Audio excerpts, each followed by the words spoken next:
नमस्कार दोस्तों। हमारी जो इंफॉर्मेशन टेक्नोलॉजी की केस सीरीज चल रही है, इसमें आज की जो यूनिट रहने वाली है यूनिट नंबर 6 है साइबर सिक्योरिटी। इसमें से एक क्वेश्चन एग्जाम में ज़रूर आता है। तो ये इसमें एक केस है Shreya Singhal versus union of India, जो आप सब लोगों को पता होगा। बहुत ही लैंडमार्क केस है। 2012 में सुप्रीम कोर्ट ने इस केस को डिसाइड किया था। इस केस पे आने से पहले मैं आपको साइबर सिक्योरिटी सबसे पहले इसके बारे में बता देता हूँ। जैसे कि आप सबको पता है कि साइबर क्या होता है, साइबर नेटवर्क किसे हम कहते हैं कि कंप्यूटर्स एक दूसरे से वर्ल्ड वाइड लेवल पे कनेक्ट है, और इसको लेके अगर कोई ब्रीच होता है तो उसको हम साइबर सिक्योरिटी को ले दायरे में डाल देते हैं। साइबर सिक्योरिटी किसी भी नेशन के लिए बहुत बड़ा थ्रेट होता है। किसी भी नेशन को प्रोटेक्ट करने के लिए साइबर सिक्योरिटी के ऊपर जो लॉज होते हैं वो बहुत इफेक्टिव होने चाहिए। जैसे कि हम लोग देखते हैं आजकल ऑनलाइन फ्रॉड हो रहा है, स्कैम हो रहा है। हम साइबर सेल में कंप्लेंट लिखवाने के लिए जाते हैं कि मेरे बैंक में से पैसे निकल गए, या किसी ने मेरे अकाउंट में एक ऐसी ट्रांजैक्शन भेज दी जिसकी वजह से मेरा पूरा का पूरा अकाउंट फ्रीज कर दिया गया। ये सब साइबर सिक्योरिटी के दायरे में ही तो आते हैं। ये तो हो गया साइबर सिक्योरिटी क्या होती है। अब मैं बात करता हूँ आपको केस के ऊपर, ज़्यादा आपको ना टाइम वेस्ट करते हो आप लोगों का। Shreya Singhal versus union of India, इस वाले केस में basically information technology IT act में ना कुछ अमेंडमेंट्स किए गए थे 2008 में। उसको चैलेंज किया गया एक रिट पिटीशन के थ्रू श्रेया सिंघल के द्वारा। उसमें अमेंडमेंट्स कौन कौन से थे? Section number 66A, section number 69A और section number 73, section number 79 sorry. तो तीन सेक्शंस को बेसिकली चैलेंज किया गया इस वाले केस में, जो थे सेक्शन 66A, 69A और सेक्शन 79। तो सबसे पहले मैं आपको बताता हूँ सेक्शन 66A था क्या, मैं आपको पढ़ के बताता हूँ।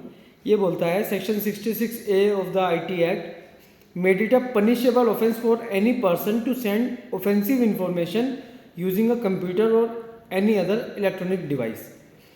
कि कोई भी अगर पर्सन ऑफेंसिव इंफॉर्मेशन भेज रहा है कंप्यूटर के द्वारा किसी और पर्सन को, तो उसको एक पनिशेबल ऑफेंस बनाया गया सेक्शन 66A के अकॉर्डिंग, जो अमेंडमेंट के थ्रू आया।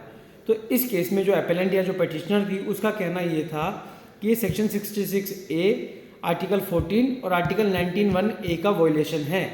आर्टिकल 19(1)A जो हमें बोलता है freedom of speech and expression, कि हमारे पास पूरी आज़ादी है कि हम अपनी बात को लोगों के समक्ष रख सके, स्पीच एंड एक्सप्रेशन, चाहे वो हम प्रिंट मीडिया के थ्रू कर सके चाहे हम डिजिटल मीडिया के थ्रू। ये आर्टिकल 91A बोलता है। मगर आप लोगों को ये भी पता है आर्टिकल 91A के ऊपर कुछ रेस्ट्रिक्शंस है जो आर्टिकल 19 क्लोज 2 में बताई गई है। वो उसमें बेसिकली 8 तरह की रेस्ट्रिक्शन है, जैसे पब्लिक डिसेंसी, मोरालिटी, इंटीग्रिटी और friendly relation with the states. ऐसे करते हुए 8 कैटेगरीज है। तो इनके ऊपर अगर केस फॉल करता है तो रेस्ट्रिक्शंस लगाए जा सकते हैं आपकी फ्रीडम ऑफ स्पीच के ऊपर भी, बोलने के अधिकार के ऊपर भी। मगर सुप्रीम कोर्ट ने इस केस में एनालाइज किया कि जो सेक्शन 66A बात करता है ना, कि अगर आप किसी को ईमेल के थ्रू कुछ मैसेज भी भेज रहे हो, उससे सामने वाले बंदे को कोई इनकन्वीनियंस भी हो जाती है, तो भी ये कि पनिशेबल ऑफेंस बना दिया गया कि उसकी जो बोलने का अधिकार था उसको भी हम छीन रहे हैं। ये जितनी भी जो सेक्शन 66A में बोला गया ना कि भाई ये पनिशेबल ऑफेंस है, कि इनकन्वीनियंस कॉज हो रही है, किसी को मतलब इंसल्ट हो रही है, ये सारी की सारी चीज़ें जो 19(1)A के एक्सेप्शन में आनी चाहिए 19(2) में, उसमें नहीं आती है, सुप्रीम कोर्ट का मानना था। इसीलिए सुप्रीम कोर्ट ने सेक्शन 66A जो अमेंडमेंट के थ्रू आया था इसको डिक्लेयर कर दिया नल एंड वॉइड। अब बात करते हैं अगले सेक्शन की, जो था हमारा सेक्शन 69A। इसमें क्या होता है, इसमें सेंट्रल गवर्नमेंट के पास, ध्यान रखिएगा सिर्फ सेंट्रल गवर्नमेंट, ना कि स्टेट गवर्नमेंट, सेंट्रल गवर्नमेंट के पास पावर दी गई कि किसी भी वेबसाइट को ब्लॉक करने की, अगर वो लोग कुछ ऑफेंसिव कर रहे हैं, तो कुछ ऐसी इंफॉर्मेशन फैला रहे हैं जिससे देश की सिक्योरिटी को और इंटीग्रिटी को, friendly relation with the state को, डिफेंस ऑफ द कंट्री, ऐसे 7 ग्राउंड्स बताए गए जिसमें अगर देश को खतरा है तो सेंट्रल गवर्नमेंट के पास पावर है कि उसको ब्लॉक कर देने की। तो इसको भी चैलेंज किया गया इस वाले केस में। तो इस केस में सुप्रीम कोर्ट ने बोला, और साथ में इसके साथ में जो रूल्स बनाए गए थे ना उसको भी चैलेंज किया गया। तो सुप्रीम कोर्ट ने जब इस सेक्शन को एनालाइज किया तो ये बोला कि भाई सेंट्रल गवर्नमेंट ब्लॉक करने से पहले जो मैसेज आएगा उसको अच्छे से एनालाइज करती है कि क्या ये सच में ऑफेंसिव है या नहीं है। प्लस में जो ग्राउंड्स बताए गए हैं ये हमारे 19 क्लोज 2 में फॉल करते हैं एक्सेप्शंस में, जिसमें सेंट्रल गवर्नमेंट के पास पावर है हमारी फ्रीडम ऑफ स्पीच को कटेल करने की। तो ये कहना था सुप्रीम कोर्ट का सेक्शन 69 को लेके। और सेक्शन 69 में प्लस में सुप्रीम कोर्ट ने एक चीज़ और बोली, इसके जो रूल्स थे वो भी अनकॉन्स्टिट्यूशनल नहीं थे। सुप्रीम कोर्ट ने ये बोला क्योंकि उसमें सामने वाले पर्सन को अपॉर्चुनिटी दी जाती है अपनी बात रखने का कि क्या वो सही बोल रहा था या गलत। अब बात करते हैं हम सेक्शन 79 की, जो बात करता है इंटरमीडिएटरी।